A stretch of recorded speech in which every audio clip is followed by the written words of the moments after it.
আমাদের দাবি ছিল একটাই, শেখ হাসিনার পতন, ফ্যাসিস্ট সরকারের পতন। আমরা আমাদের একটা দাবিকে পূরণ করতে পেরেছি, সেটি হচ্ছে শেখ হাসিনা দেশ ছেড়ে পালিয়ে গেছে।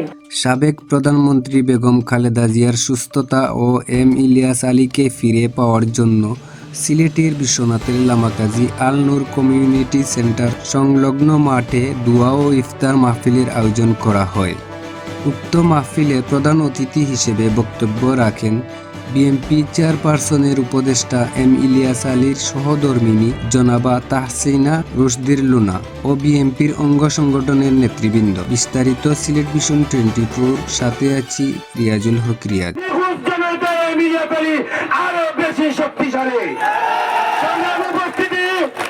আমরা প্রত্যেক কর্মী একজন ইলিয়াসী হয়ে আমাদের ম্যাডামকে সংসদে উপস্থিত না করার পর্যন্ত আমরা পরিশ্রম করে যাবো ইনশাআল্লাহ।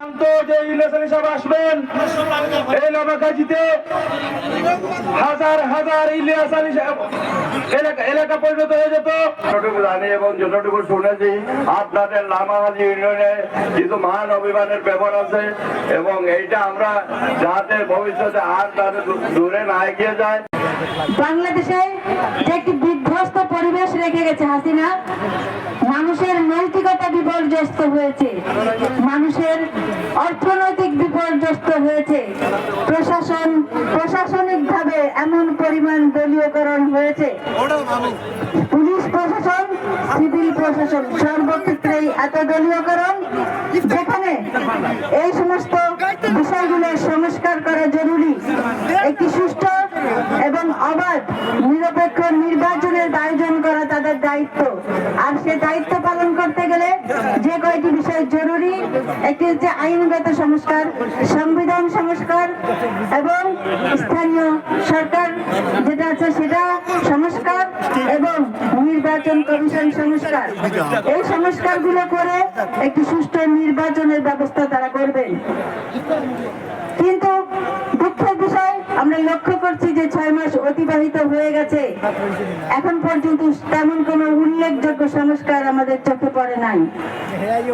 তো সেই সংস্কার অতি দ্রুত সম্ভব সেই সংস্কারকে করে একটি নিরপেক্ষ নির্বাচনের ব্যবস্থা করবেন, সেটা আমাদের প্রত্যাশা।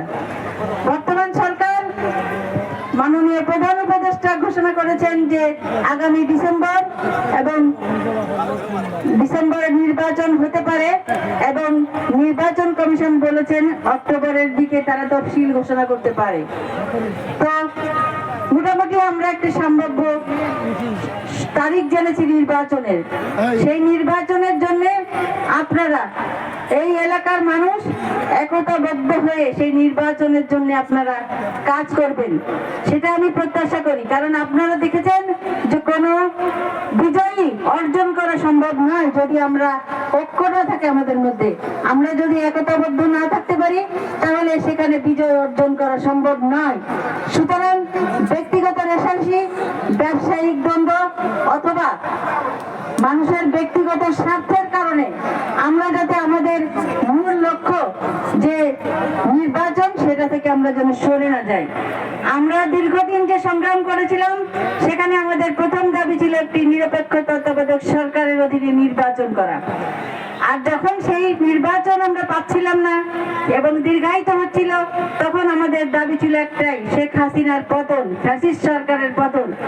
আমরা আমাদের একটা দাবিকে পূরণ করতে পেরেছি, সেটি হচ্ছে শেখ হাসিনা দেশ ছেড়ে পালিয়ে গেছে। এখন আমাদের দ্বিতীয় যে দাবি সেটি একটি নির্বাচন। কারণ আপনারা দেখেছেন যে এই সরকার ক্ষমতা আসার পরে বিভিন্ন ধরনের ষড়যন্ত্র মাথাচাড়া দিয়ে দেখা যাচ্ছে, বিভিন্ন ধরনের ব্যানারে এই ফ্যাসিস্ট বারবার একটি স্থিতিশীল সরকারকে একটি অস্থিতিশীল করার পায়তারা চালাচ্ছে বিভিন্ন ভাবে। তো সেটাকে ষড়যন্ত্র মোকাবেলা করতে এবং এই প্রশাসনে গতিশীলতা আনার জন্য একটি নির্বাচিত সরকার অপরিহার্য। কারণ এই অন্তর্বর্তী সরকারের দিয়ে এত কম সময়ের মধ্যে এবং তাদের এত কম লোকবল দিয়ে কখনোই মাঠ পর্যায়ের প্রশাসনকে কোনো অবস্থাতেই স্থিতিশীল করা সম্ভব হচ্ছে না। সে কারণে আমাদের নির্বাচনটা জরুরি। নির্বাচনের মাধ্যমে আজকে বিভিন্ন মানুষ তার উদ্দেশ্য চরিতার্থ করার জন্য বিভিন্ন ধরনের কথা বলছে। অনেকে মনে করছে যে নির্বাচন আসলে বিএনপি ক্ষমতায় যাবে, সুতরাং এখন নির্বাচন হতে দেওয়া যাবে না। তারা আবার এখন স্থানীয় সরকার নির্বাচনের দাবি করছে। আমরা কিন্তু এই স্থানীয় সরকার নির্বাচনের জন্য এতদিন লড়াই করি নাই। স্থানীয় সরকার নির্বাচন তো হয়ে আছে, চেয়ারম্যানরা এখনো পদে বহাল আছে। যারা যারা পালিয়ে গেছে তাদের অপকর্মের কারণে সেটা অন্য কথা, সেখানে দায়িত্বপ্রাপ্তরা কাজ করছে। স্থানীয় সরকারের তো লোকজন আছে সেখানে, সুতরাং স্থানীয় সরকার নির্বাচনটা আমাদের দাবি নয়। আমাদের দাবি যেটা ছিল জাতীয় সংসদ নির্বাচন, সেই নির্বাচনটা আমাদের দাবি। সুতরাং যারা আজকে এই কথাগুলো বলছে তারা তাদের নিজেদের স্বার্থ চরিতার্থ করার জন্য বলছে।